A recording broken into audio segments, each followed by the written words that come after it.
Hello everyone and welcome to Two Crazy Media Weekly News Roundup, where we talk about the craziest news in movies, video games, and TV.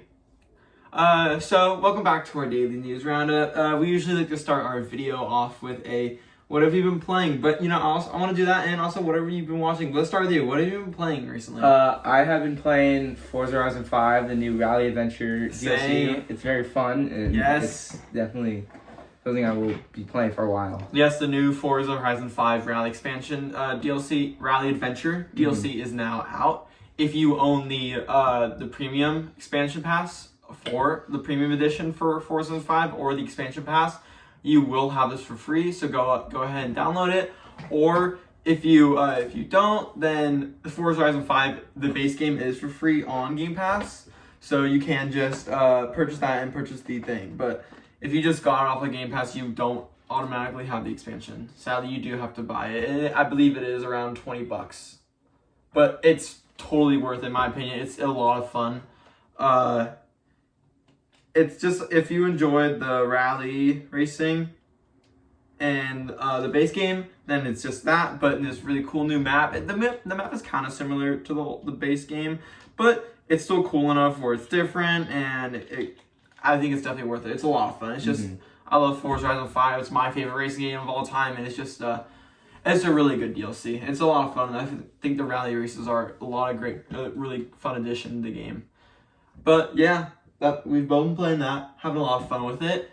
But let's get into, have you watched anything? Let's not get into movies yet, but any TV shows? I haven't really been watching any TV shows lately, other than Mandalorian, but I'm kind of behind on Mandalorian. Yeah, we're a little behind on Mando, but I have been watching a TV show right now, Succession. I'm in the middle of binging all the past Succession seasons, and because if you guys don't know, the new Succession season 4, the final season, has officially released on HBO Max. The first episode came out last weekend, I believe. I believe the new one comes out today. So, and I believe I'm on season 3. I'm on season 3, episode 4. I'm trying to get through it. I'm almost done, and then I'll be at the point where I can now get into the new season. But I'm like, it's amazing. It's seriously just so good. It's a treat watching 2 amazing TV shows in a row, going from Last of Us to Succession has just been such a treat, and I feel like I've been really spoiled with amazing TV shows. But no, Succession is amazing. I definitely recommend it. Even if you're younger and you might not understand some of the stuff they're talking about, like especially business stuff, it's just an amazing TV show, and it's just great. So I definitely recommend that. But now I say we get into some of the news for today. And let's start with, I think, in my opinion, the biggest news of the week, and might be the biggest news of a while. That is that, and this is pretty sad, E3 2023 has been officially canceled.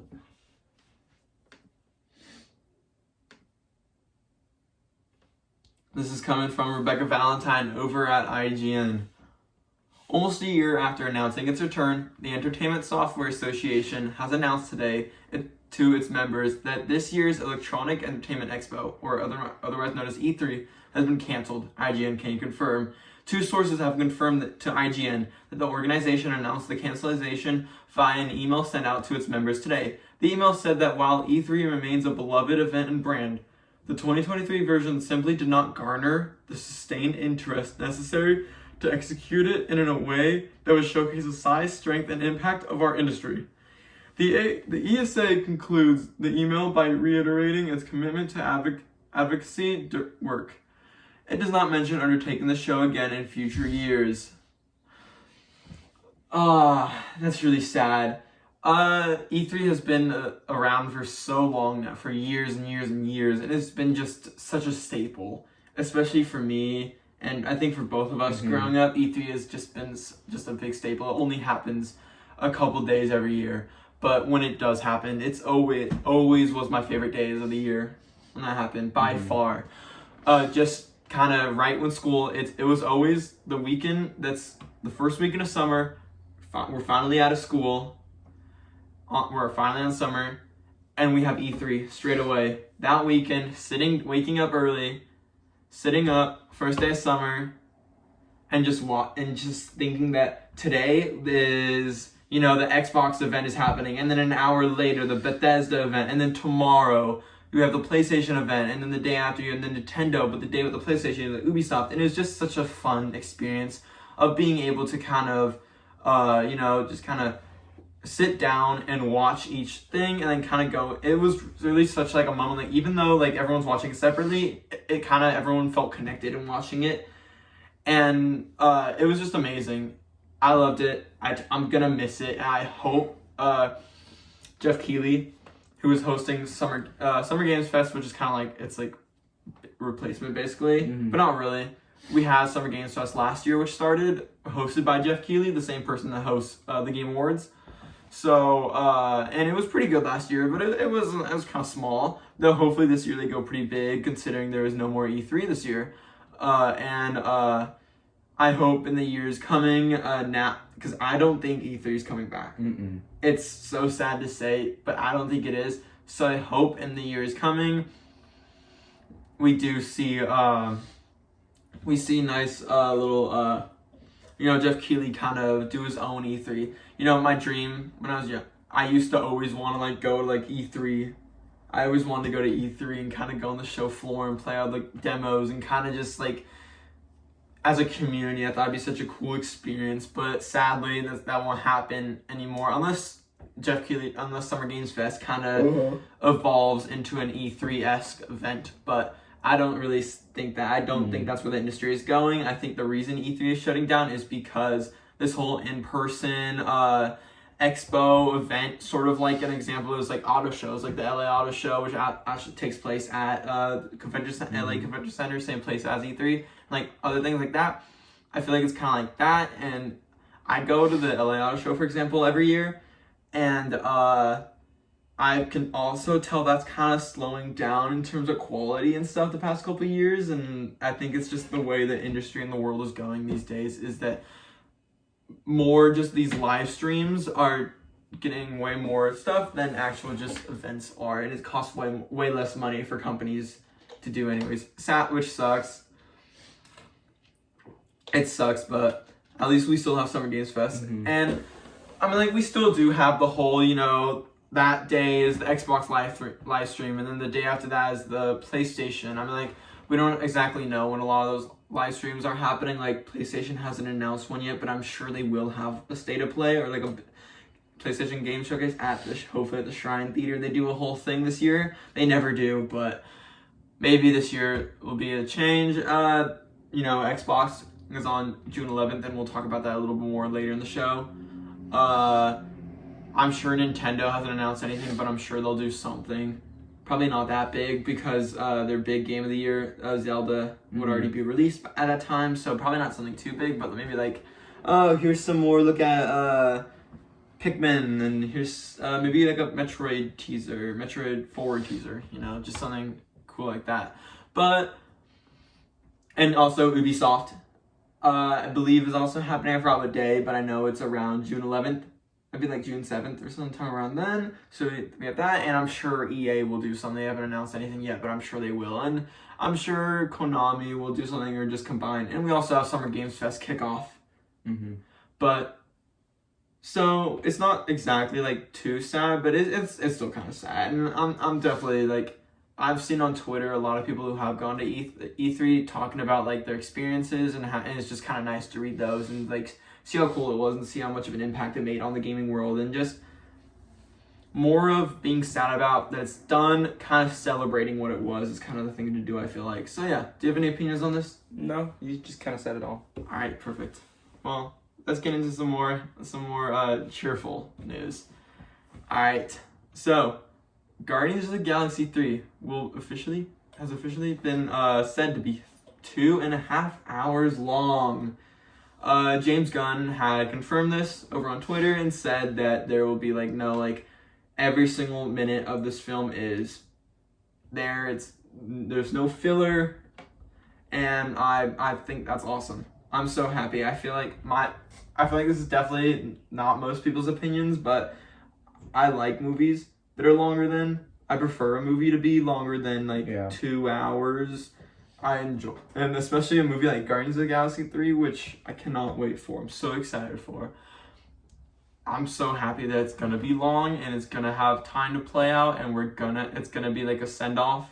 You know, we kind of have to send off every single one of these characters, no matter if even if they die or they survive, we still have to kind of send them off in a way, because this is the finale, and this is also James Gunn's kind of finale with the MCU for now. So it is a really nice send-off, and I love how it's long, and I don't expect any filler. I don't expect there to be any filler at all. I absolutely cannot wait for Guardians, and it being 2.5 hours long just makes me super happy. What do you think? I'm happy that it's 2.5 hours because it's a finale for Guardians, so I feel like they've done so much with these characters that they deserve a 2 hour long movie. A 2.5 hour long movie. They deserve it. It's good. Yeah, I agree.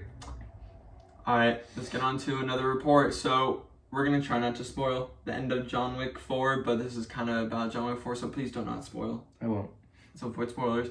But also just want to mention we saw John Wick 4 last weekend. Amazing.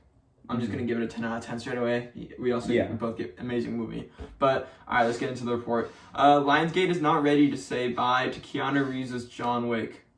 So, this is coming from Adele Anger's Range over at IGN. So, Lionsgate is officially considering John Wick 5 after Chapter 4 pulled off a record-breaking box office debut for the franchise.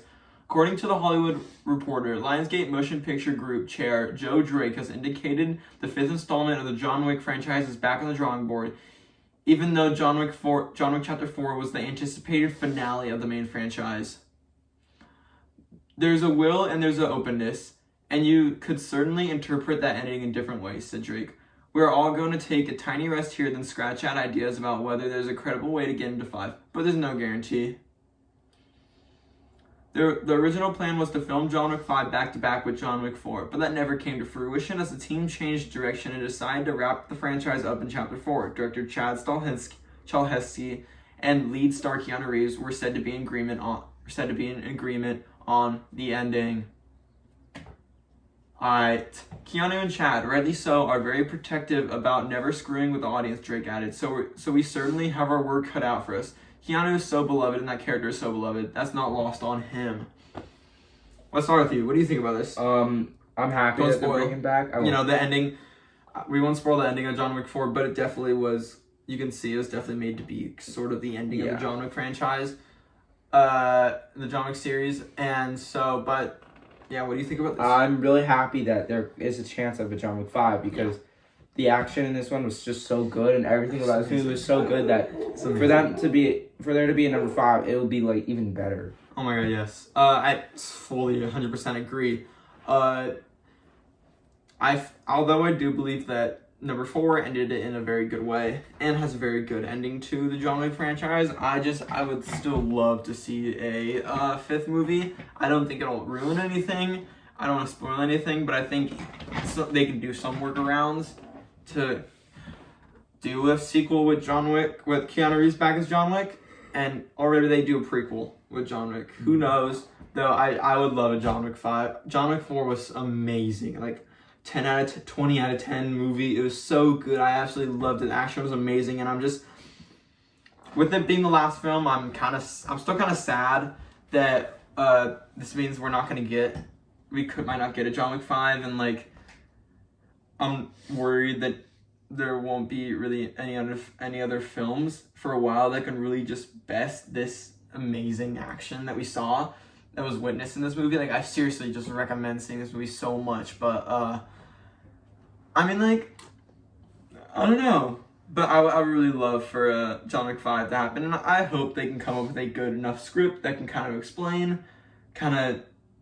the ending and the ending of number 4, but also kind of make it so number 5 also makes sense and just have some awesome action as well. But yeah, hopefully that happens. Hopefully Chad Stahelski returns and Keanu returns as well. But that's not all for John Wick news today, because more John Wick spin-off movies will be announced soon. This is coming from Ethan Zach over at MSN. John Wick Chapter 4 may be the ultimate culmination of the titular hitman's revenge-fueled adventures, but it's far from the end of the franchise, not by a long shot. In fact, one creative intimately involved with the franchise has confirmed that a secret John Wick spin-off film, not known by fans, will soon be getting an official announcement and reveal. In a March interview between longtime John Wick producer Erica Lee and Collider, the creative confirmed that the franchise is expanding even further in the cinematic space. There's another film that we're developing that I think we'll be announcing in the next, say, month or two, she said. While the producer didn't give any concrete hints as to what the focus of this mystery movie could be, she implied that it's not a sequel to any of the previously announced installments of the franchise across film and TV, but a new strand entirely. For now, it's anyone's guess what the focus of the new movie will be. It's possible that it could directly branch out from some of the major players in John Wick Chapter 4, such as Donnie Yen's Kane. However, it could also get a little more out there and serve as a prequel to the original John Wick, or something similar. In any case, if Lee's words hold true, fans should expect to know about this project by the end of May 2023. Whatever this mysterious new John Wick spin-off project ends up being, perhaps the most surprising thing is that it exists at all. After all, the franchise is already plenty busy, expanding in quite a few different directions. For one thing, there's the 2024 slated Ballerina, a spin-off movie set after John Wick Chapter 3 that will center upon Ana de Armas's character of Rooney. Then there's 2023's The Continental, a TV series that will focus on the titular hotel for assassins from the John Wick films. Of course, one also can't leave out the tentative plans for more mainline John Wick film entries. Alright, what do you think? This is very, very exciting that we're getting a new announcement at the end of May. Oh yeah. I'm very interested to see who it is. I don't want to make any guesses right now, but I hope it's a character we've seen before. I want to make guesses. Let's make some guesses. Okay. I feel like we should make some guesses on this one. Okay. Well, I have one. But first, can we just explain? There's also other spin-offs happening. You know, we have the Ballerina, starring Ana de Armas as the main character.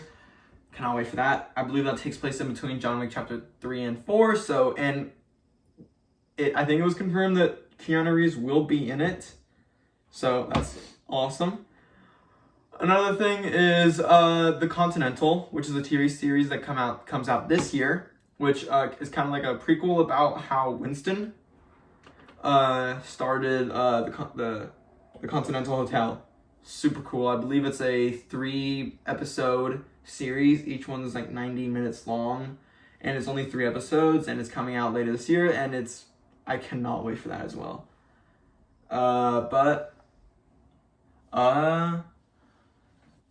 Yeah, so another John Wick movie coming out. We just literally talked about how there could be another John Wick mainline. I don't think that's what they're talking about will be announced. I think that could be announced at a later date. I don't think they've already decided, oh yeah, John Wick 5, that will probably be later down the line.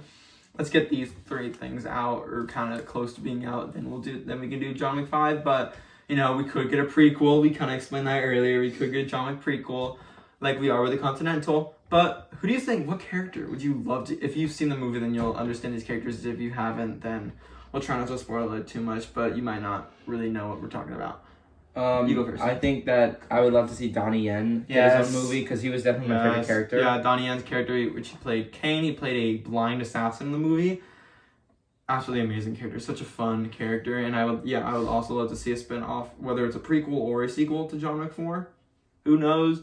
I would also love to see a project starring the character of Mr. Nobody, played by Shamir Anderson in the movie, or otherwise known as Tracker, I think was a lot of people call him.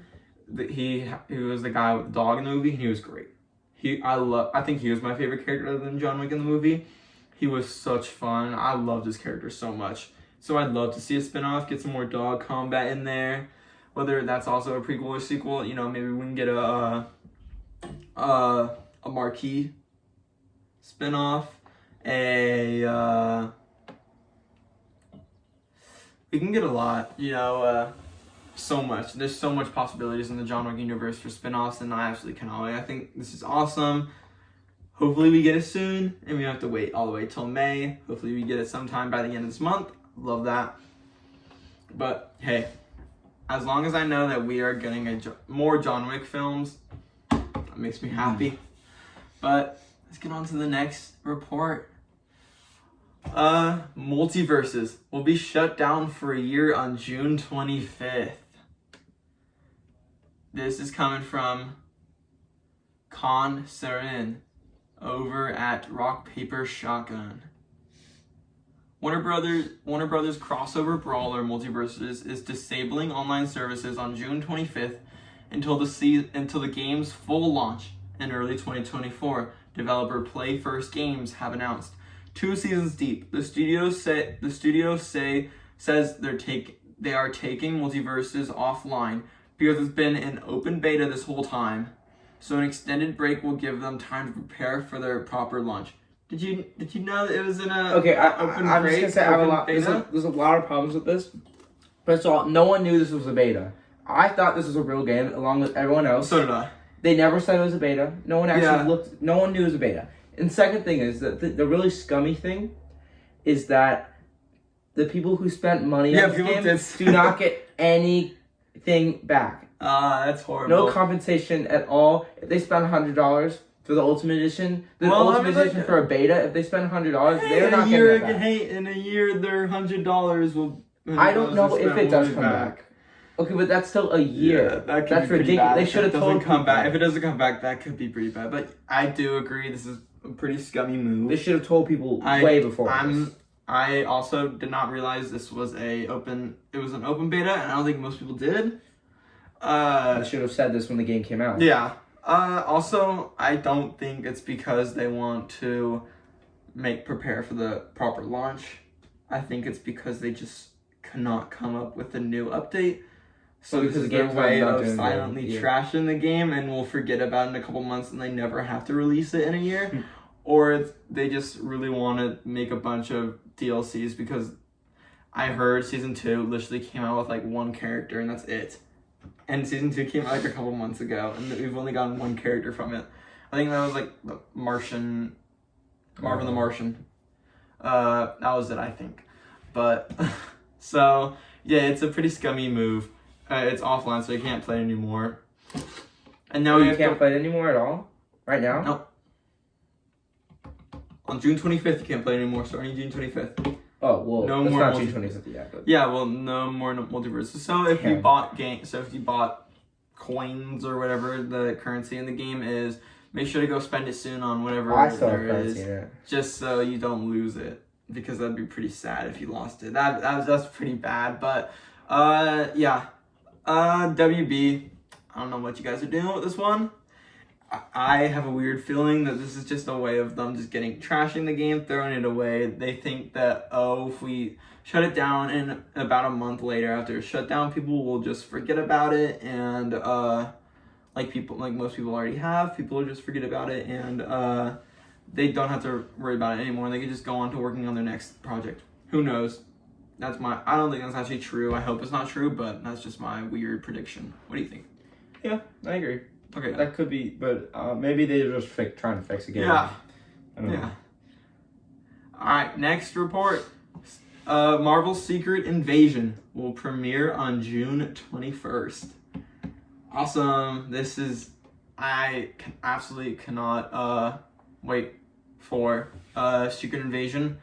I think this is by far, the show I've been most excited for ever since we got that first trailer last year for Secret Invasion. I mean, it looks awesome. My favorite Marvel movie of all time is Captain America the Winter Soldier, and it is my favorite movie of all time in general. And watching the trailer for Secret Invasion just gave me such Captain America Winter Soldier vibes from it, and it was awesome. I love the grounded side of Marvel where it's this almost Hydra-esque secret organization, spies, secret government. I love that side of the MCU. I think it's so interesting, and I think it's so much fun. I love it, and the trailer looks awesome. It looks very dark compared to what Marvel's been doing recently with shows like She-Hulk, and even This Marvel, yeah. which I think were the last 2 TV shows we got, and this seems way darker. I absolutely cannot wait. We are actually supposed to, we're filming this on Sunday, and we're actually supposed to get a new trailer for it tonight. Mm-hmm. Or tonight. Yeah, tonight. Supposed to get a new trailer tonight, so who knows, as time of filming right now, it could already have dropped. But I also cannot wait. We got some official screenshots a couple days ago. Some new looks at Nick Fury without no more eye patch. Pretty cool. Some new looks at the main villain, played by Kingsley Benadir, who there was a little screenshot of him with kind of like he seems to be a Super Skrull because he's got that really stretchy arm, kind of like a Groot arm, and that's what Super Skrulls have in the comics. So that was also very cool. So got confirmation of that, and just screenshots of. We also have confirmation that we're actually gonna be, if you remember from the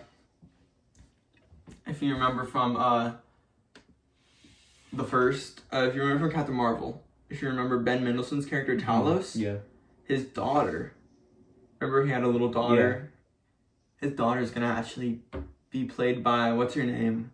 Emilia Clarke. Emilia Clarke will be playing. We always knew Emilia Clarke would be in the show, but we didn't really know who she would be. But now we know she's gonna be playing his daughter, which I think is really cool. Just a nice way to tie this in even more into the rest of the MCU and tie her character in more. And it should be a lot of fun. We got a screenshot of Agent Ross.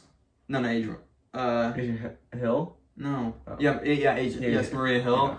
Yeah. And what's the guy from Black Panther?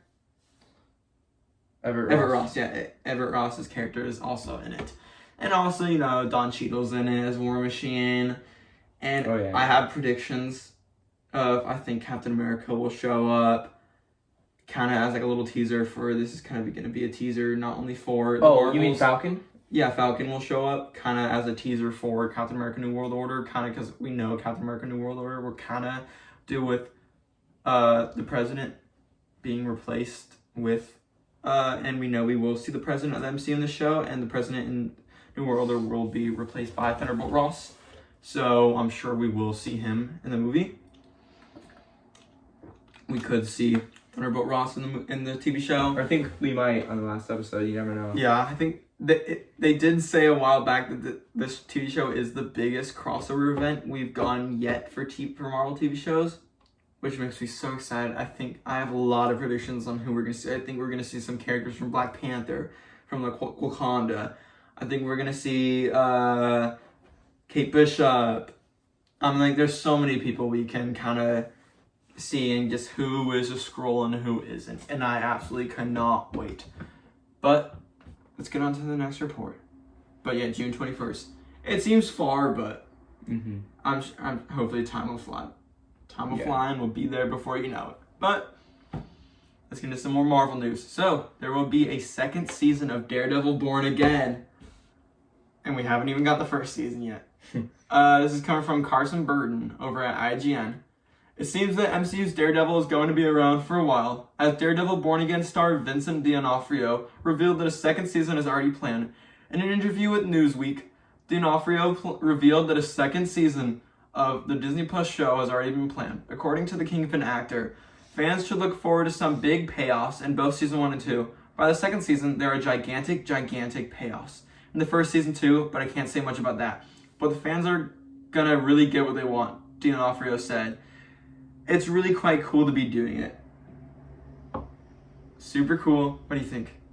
I don't know why they're announcing the second season this early. When well, they're not announcing. It's just Vincent D'Onofrio saying this. Yeah, but that's basically. Yeah. Well, because I'm sure they already know there's going to be a second season after this, and I'm sure he's just saying it. We're not even close to Daredevil Born Again, so I know. It's crazy, but I'm glad there will be, because I'm just gonna bet the show's gonna be really good. So it crazes me that this is gonna be a 12-episode long show. It's although I'm really worried because why 12 episodes. I've heard so much amazing things about the show, and we get a lot of 12-episode TV shows. The Netflix Daredevil was 12 episodes each. I think I remember it being 12 episodes or 10 or 12.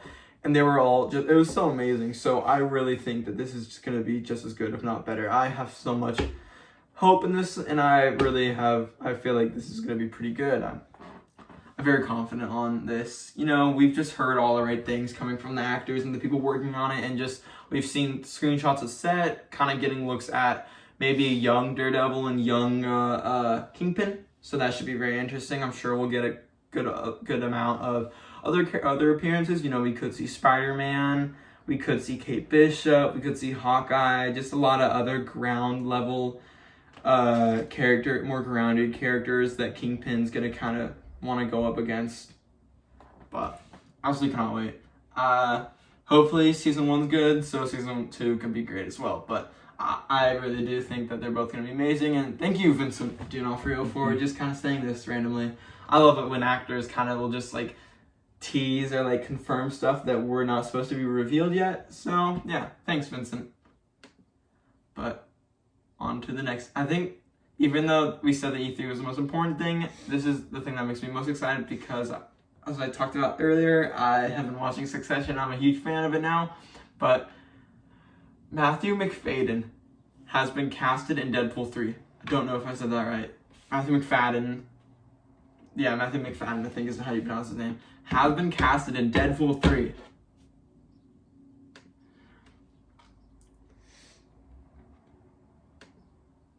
Alright, this is coming from... This is coming over from...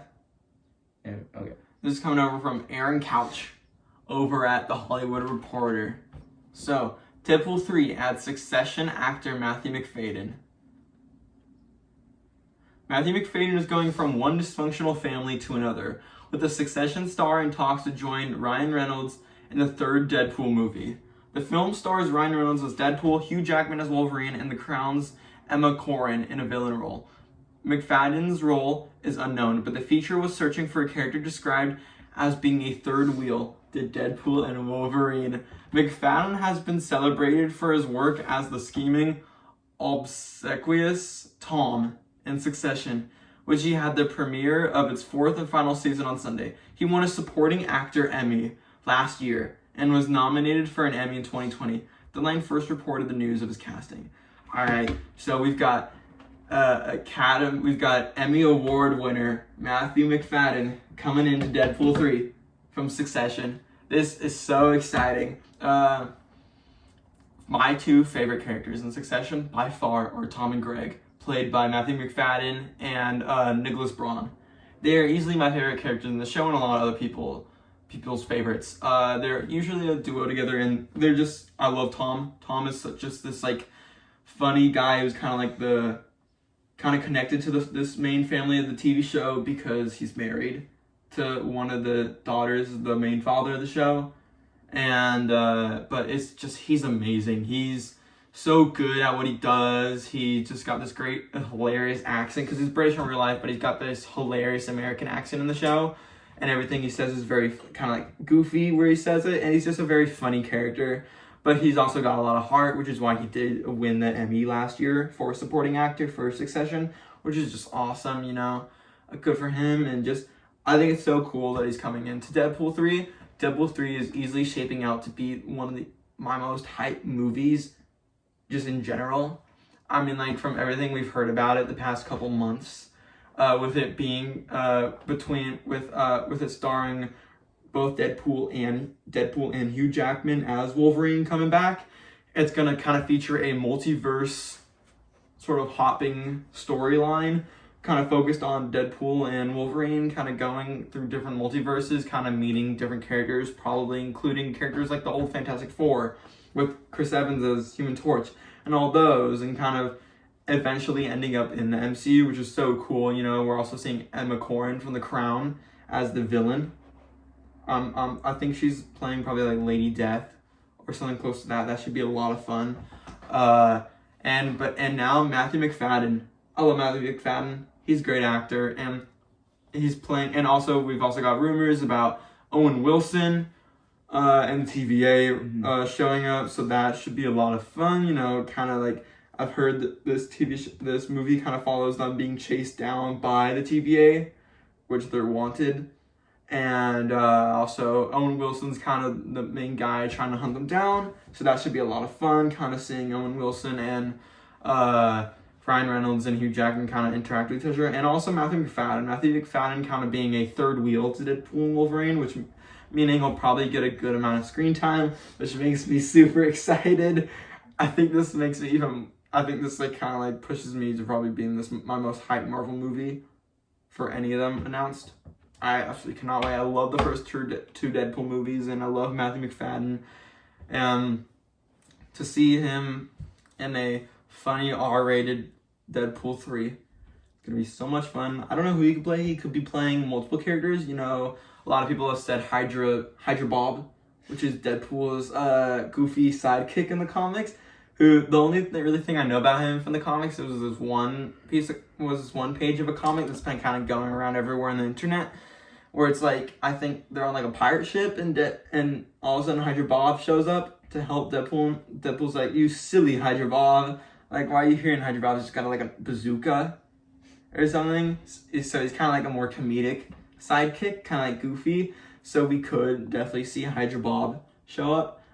That'd be a funny role for McFadden. We could also see him play. I've heard he could be playing another TVA agent. We don't really know, but you know, this could mean we could see Loki as well. There's so many possibilities for this movie. I wouldn't be surprised if this movie is kind of almost like a Deadpool kills the Marvel Universe comic, adapted from that, but instead of him killing the MCU, kind of like what he kind of does in the comics, instead he kills he kills characters like Iron Man and Captain America in the comics. Instead he'll go around and just kill like the Fox X-Men characters and the, you know, Chris Evans Human Torch and all those other old Fantastic Four characters. Like, I wouldn't be surprised if all of a sudden Chris Evans shows up and everyone's like, "Oh my god, Captain America," and then all of a sudden he's like Flame On, and he got the fire powers and all, but then Deadpool kills him, and that'd be pretty hilarious. And you know, I think just things like that would just go so well with this movie. And also, I mean, this is really just shaping out to be a dream come true, fever trip of a movie, and I absolutely cannot wait. What do you think about this one? About Matthew McFadden coming in? I don't know anything about him. I don't watch Succession, so it's cool that he's joining it, but I'm just really excited. Missing out. I'm in like, look at him. You're missing out. Missing out. He's great. Yeah, I still think the movie's gonna be really good. Oh yeah, especially now with Matthew McFadden coming in, he's great. It's like all the news has just been making it better. Oh yeah, but on to the next report. More Deadpool 3 news, and here's some more casting confirmations. Karan Soni and Leslie Uggams returning for Deadpool 3. Don't know if I said that right. This is coming from Justin Kroll over at Deadline. Looks like everyone's favorite wisecracking superheroes being joined in the MCU by some old friends, as sources tell Deadline that Karan Soni and Leslie Uggams are joining star Ryan Reynolds in the next Deadpool sequel for Marvel. Soni and Uggams played respective fan favorites Dopinder and Blind Owl in the first two installments of the blockbuster series. They joined Ryan Reynolds, Hugh Jackman, and the newest cast additions, Emma Corrin and Matthew McFadden, we just talked about. Sean Levy is on board to direct, with Paul Wernick and Rhett Reese returning to pen the script along with Zeb Wells. Wendy Molyneux and Lizzie Molyneux-Loughlin wrote a previous draft. Marvel Studios President Kevin Feige will join Reynolds and Levy as producers. Ooh, so more people coming in Deadpool 3. Absolutely love this. I feel like a couple months ago we got a report that both Blind Owl and Dopinder wouldn't be returning to Deadpool 3, but I'm so glad they are. I feel like you can't have a Deadpool movie without both of those characters. I mean, like, Dopinder's just a classic. You know, the funny taxi driver that always takes Deadpool around everywhere. He's amazing. I love Dopinder. Absolutely one of the funniest characters. And Blind Owl is absolutely hilarious. Blind Owl is kind of like the old lady that Deadpool stays with, kind of lives with her, and she's blind, but she's got a lot of guns in her house and drugs, and she's just also hilarious. I love Blind Owl. Blind Owl's absolutely some of the best Deadpool moments have come from both Dopinder and Blind Owl. So I'm so excited, and I'm not surprised they're back at all. Not at all. I wouldn't be surprised if we later hear that the kid who played what's his name, Fire Fist? Yeah. I think it's Russell. Russell. I would not be surprised if he is announced to be returning in the film, and also Josh Brolin. I hope as Cable. Both Domino and him are in it. And Domino as well. And Zazie Beetz. I wouldn't be surprised if Zazie Beetz returns as Domino. I don't know about Josh Brolin as Cable. Though I'd love to see him back after he played Cable in the last Deadpool movie, and hopefully, and last times in the MCU we saw him as Thanos. He played Thanos, so nice. It would be funny to kind of see him and kind of hear his voice back again in the MCU, and I'm sure we can get a couple funny jokes out of that again, especially between him and Deadpool. But I absolutely cannot wait for Deadpool, just like we said, and to see them returning is just awesome. Any opinions on this one? No, you said it. Also, I hope we see what's the metal guy? Colossus from Deadpool and Deadpool 3. He was in the past 2 Deadpool movies. He's also, I hope we see him, and Negasonic Teenage Warhead. Hilarious. I love that character. Great character in the Deadpool movies, and hopefully they both return as well. But on to the next news report. So, trailer for Asteroid City has dropped. If you don't know, Asteroid City is director Wes Anderson's next film. His past films include the French have you seen The Fantastic Adventures of Mr. Fox? I don't know why I'm totally blanking out on his past movies, but French Dispatch, Grand Budapest Hotel, Isle of Dogs, The Fantastic Mr. Fox, Moonrise Kingdom, The Darjeeling Limited, and The Life Aquatic with Steve Zissou. So Wes Anderson is, and also not to mention The Royal Tenenbaums, another great film of his. But I love Wes Anderson. I've seen multiple of his movies, including French Dispatch and Grand Budapest Hotel. But Grand Budapest Hotel is just such an interesting film that I recommend if you're someone who's kind of into films. Definitely watch it. His directing style is so unique, especially with both Grand Budapest and French Dispatch. Very, very unique looking films, and both are just so much fun. Both huge casts. Absolutely amazing cast, and just he likes to use a lot of pastel colors and very different aspect ratios, and just kind of a lot of things that most directors kind of will shy away from. And it's very unique directing style, and I absolutely love his films so much. And it's just got such a quirky vibe to it that you don't see too much these days, and I absolutely love it. And his new movie, Asteroid City, we've got a trailer for it, and it looks literally like another amazing looking Wes Anderson. I believe the film is kind of about what kind of a town out in the desert in America, and aliens visit kind of, and the whole thing, and they kind of block the town off, and so nobody can leave, and and the cast is absolutely crazy. I'll kind of say some of the members of the cast. And so we got Jason Schwartzman, Tom Hanks, Tilda Swinton, Bryan Cranston, Edward Norton, Adrian Brody, Hope Davis, Rupert Friend, Maya Hawke, Steve Carell,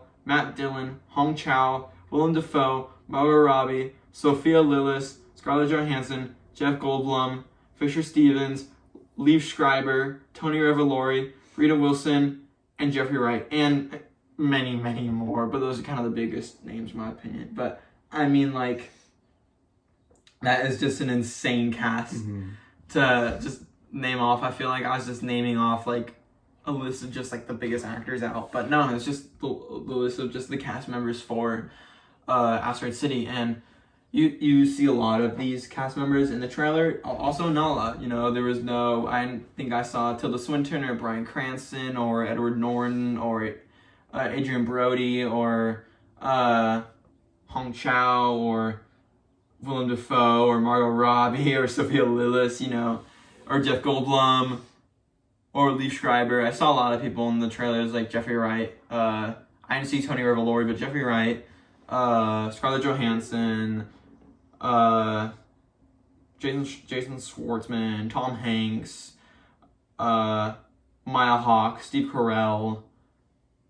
But I mean, like, this just seems such an amazing movie. I believe the movie releases and it is rated R, and it releases June 23rd. And it's the plot is that it's the itinerary of a junior stargazer convention is spectacularly disrupted by world-changing events. So I believe it's also a continuation to some of the characters from French Dispatch. If you don't know, French Dispatch was kind of based off a newspaper company, and known as the French Dispatch. And in the trailer, you can kind of see, like, I think Tom Hanks is kind of replacing Bill Murray's character, who played the kind of head of the French Dispatch. Who's in the last movie? I think Tom Hanks is just playing that character, replacing the actor. Who knows why?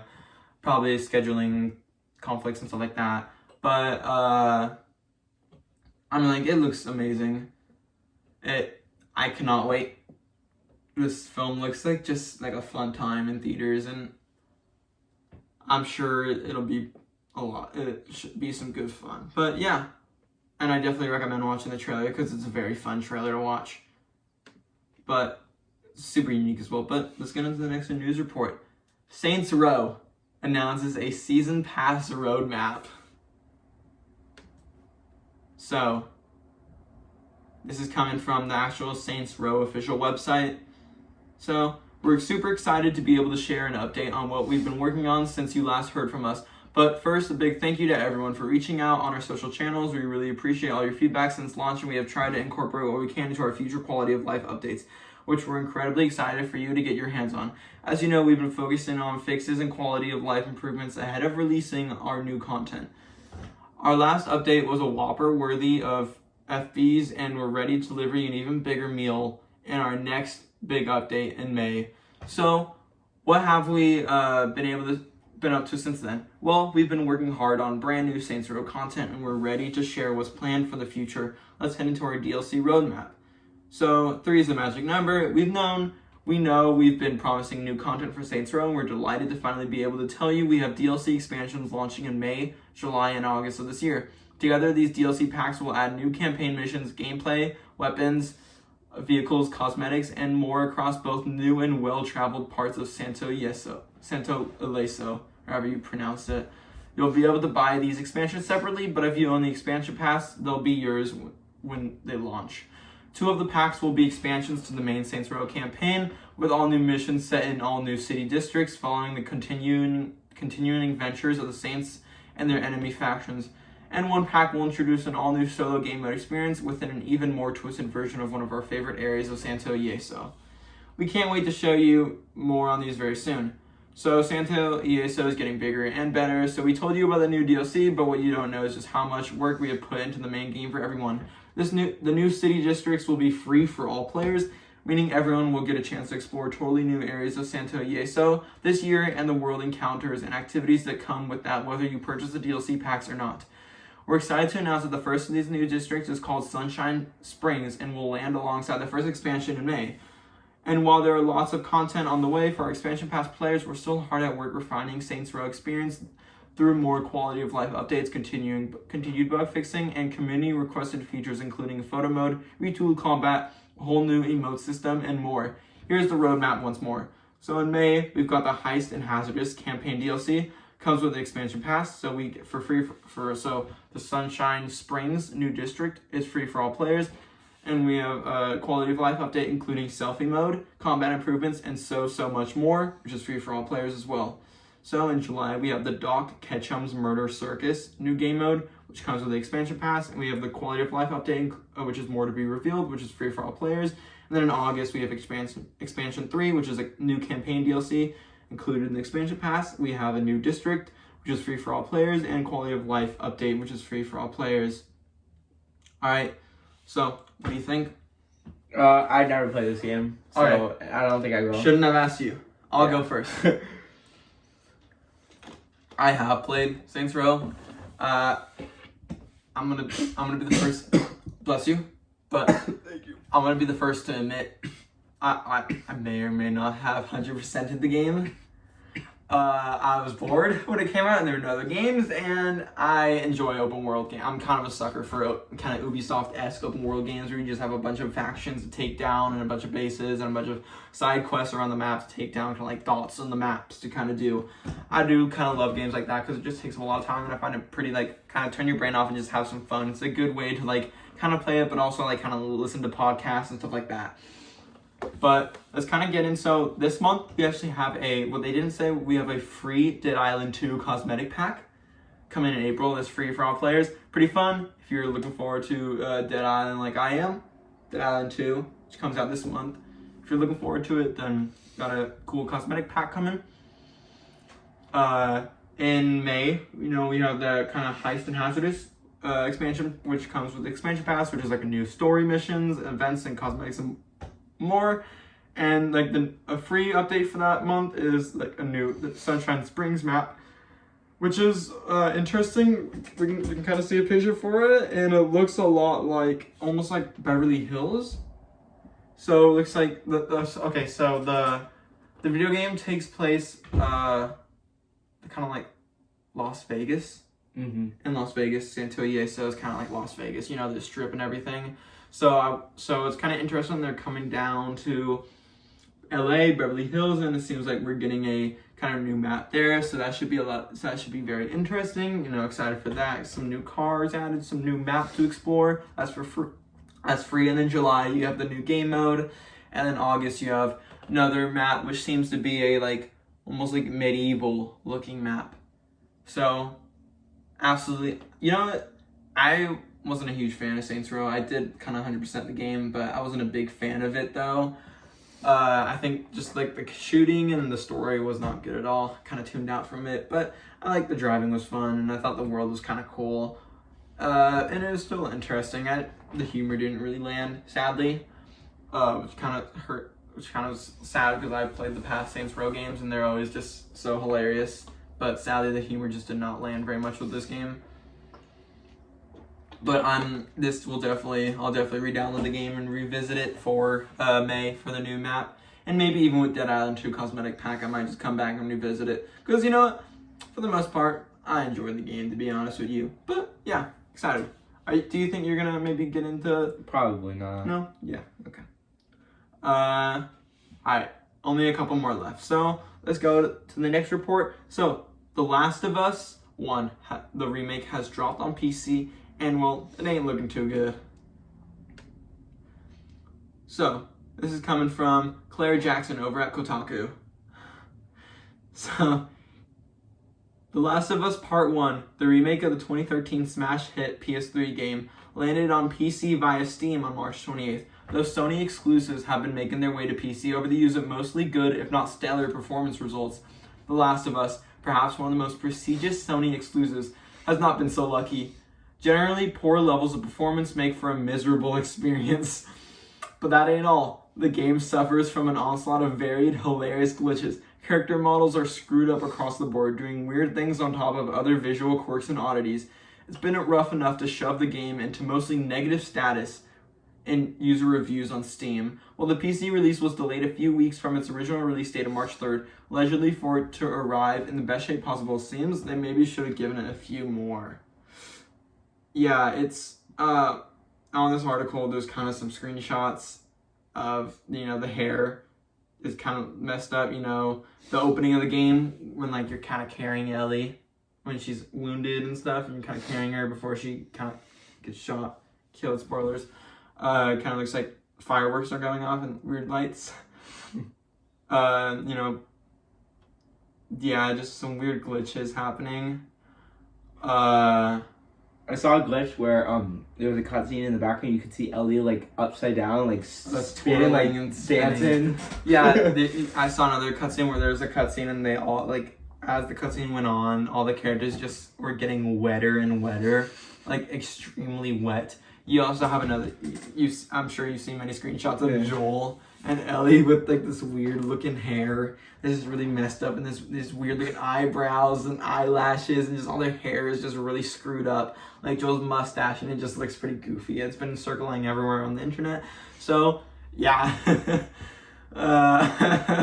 it's interesting to say the least. It kind of sucks, you know. Every single other PC port for PlayStation we've seen has been pretty well. We haven't seen this much, and I wouldn't really blame this on like, I wouldn't say Sony like did this purposely to make like, I don't think so. I just think it needed more time in the oven before it came out. I think they wanted the light to get it out at the best time, right when the TV show ended, and they should have just kept it in the oven, because this is putting a stain on Last of Us, and it's pretty funny, I'm gonna say. You know, a lot of crashes, not only glitches, but you know, there are a lot of crashes happening. People are having game-breaking bugs where they just have to restart the whole game. That sucks. Performance issues. You know, it just sucks. You know, imagine being a PC player, you've never played Last of Us. And you just heard such amazing things. You've seen the TV show and you're so excited, and you get 10 minutes and you've already got weird firework glitches. You got their hair looks weird. They look like they're soaking wet and they haven't gone through any water. It's just kind of, you know, it's a little sad. What do you think? Well, this is sad, but let's be honest. Last of Us was at such an all-time high when the show was out. I don't think it could go down from that. Even with this, they'll fix it eventually. I guess. I think one funny thing is that I don't know if this is a glitch in the last game. Kind of put in the comments if this was or was not. But when I played Last of Us 1, when I revisited it, like right when the TV show ended, and I decided to go replay the game, there was kind of towards the end of the game, right before you reach the hospital, there's one final like tunnel you go through, and there's like 3 brutes in there, and just a lot of just like zombies, where it's like, you know, brutes are already dangerous because they will one hit kill you in the game, so they're like pretty scary in itself, but there were 3 of them, and I was like, and I kind of watched YouTube videos like people like going through big fights, and I remember fighting them once before, and it was like so hard, and I'm like, what if I could sneak around? And I totally kind of like hugged the walls, and I was able to sneak past all of them somehow, and I got past, and like the game did not like it, but I was able to do it. So I don't know if that was a glitch as well, but it's just interesting. But let's get on to the next news report. So we only have 2 more left. So Clayface has been announced for Batman 2, for Batman Part 2. Alright, this is coming from Molly Edwards over at GamesRadar.com, or Total Film. So, DC villain Clayface will reportedly be in Matt Reeves' The Batman 2. The film, which stars Robert Pattinson as Batman, are under the Elseworlds label and have no relation to the newly announced DCU Chapter 1, Gods and Monsters. According to Deadline, Clayface will be a big addition to the sequel film, which will officially be titled The Batman Part 2. It comes as part of a report that Mike Flanagan has pitched a Clayface movie, unconnected to the Reeves-verse, though Flanagan has since taken to Twitter to say the news is speculative. Alright. What do you think about this? You start. I like Clayface. I think it's a really cool character, so... Yeah, I like it. It's definitely a goofy character for these movies, but I think that they can make it very scary, like they do with the Riddler. Yeah, but I think... Yeah, but I don't... Yeah, it's not the goofiness of Clayface that I'm worried about. I think this universe is very grounded. Yeah, and it's not really like supernatural. Clayface is not a grounded character at all, but I think what we could see is there is a version of Clayface that is grounded, known as Golden Age Clayface, which is just this like failed actor guy who's kind of like a criminal almost, and he kind of like melts people's faces and puts it on his own face. He kind of turns other people's into clay and puts them as masks on his face, and he's kind of like almost like a serial killer murderer type of character. So kind of in line with the Riddler also being a more like a serial killer in the Batman one. So, and you can tell Matt Reeves is definitely going in the way of more horror-esque characters and kind of going with a much more grounded take of Batman, which I love. Batman Part 1 is one of my favorite movies of all time. I love it so much. It's literally just a Batman dream movie come true, considering my favorite DC character is Batman, and it's just, that movie is just a total dream come true for me. And I think my favorite part of Batman is I'm more of a grounded type of Batman person. That movie is just amazing. And hopefully with Clayface, we kind of get a more grounded Clayface and not really like the clay monster. Though I'm sure Matt Reeves can definitely put that in there well. But it's interesting. But it still just makes me so excited for Batman Part 2. And I absolutely cannot wait. Though I don't think he'll be the main villain. I think someone like Hush will be the main villain. It'll be more like a Penguin kind of role where like he'll be kind of like the side villain. But whatever he is, still can't wait. But on to the final news report. Xbox will have a double feature event on June 11th with the Xbox Game Showcase and Starfield Direct happening back to back. This is coming from Ryan Pareno over at GameRanks. So, Aaron Greenberg has revealed that Microsoft's June 11th event is now a double feature. This would be a long promised Starfield Direct and the Xbox Game Showcase on Twitter. He shared this message. Save the date, June 11th, we have a double feature planned with our Xbox Game Showcase plus Starfield Direct. Excited to see the work our studios and partner teams are doing to bring this to life. What do you think? It's cool. I'm excited for it. Very excited. This is kind of what we were talking about earlier with E3 being shut down and kind of Summer Games Fest, this being included with Summer Games Fest, the Xbox Showcase. We heard about the Starfield Direct. We knew that also the Xbox Showcase was happening, but now we know. Now we have official confirmation. They're back-to-back happening. We're going to watch the Xbox Game Showcase, see what's happening, get a bunch of game reveals, Contraband, Forza Motorsport, maybe Forza Horizon, who knows, Forza Motorsport, some more, maybe probably not Starfield, Outer Worlds 2, State of Decay 3, Avowed, Perfect Dark, what else is in the works with Xbox? Maybe, probably not, but Elder Scrolls, the new one, probably not though. So, maybe some more Fallout, who really knows? We'll definitely do closer to the event, we'll definitely do a speculation video, kind of with our predictions of what's going to happen, what's going to be shown off, but I absolutely cannot wait. Love Xbox, love everything they're doing, and just so excited. And then after that, we'll get the Starfield Direct, which hopefully probably like an hour-long video, kind of with like the developers talking about the game. Absolutely cannot wait. Cannot wait for Starfield. Extremely excited, and cannot wait for just Xbox Game Showcase in general. But that's all. But at the end, we're just very quickly just going to do a quick spoiler-free review on Dungeons & Dragons Honor Among Thieves. So we both have seen it over the weekend, and we're just going to give a quick spoiler review. Just kind of, you start, just give it what you'd give out of 10, and just explain it. Just really quick, though. I would give it an 8.5.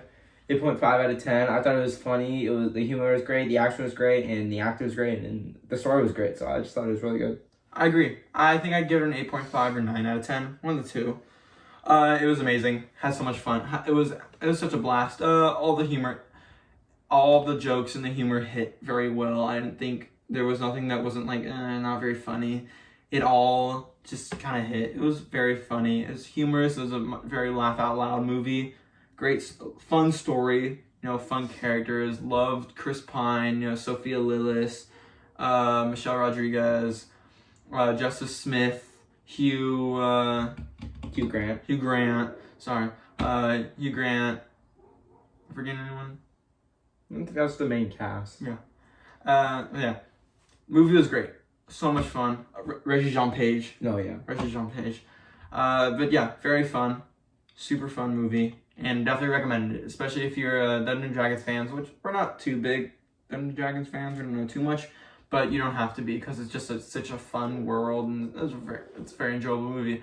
But yeah, that is going to be all for today's weekly news roundup. We'll be back next weekend for more, and maybe even a Mario and Air review coming. But yeah, thank you so much for watching. If you enjoyed, please go like and subscribe and comment down below what you would like to see more. Maybe if we got anything wrong, kind of just like, or if you just enjoyed, please go and comment. But yeah, thank you so much, and have a good rest of your day.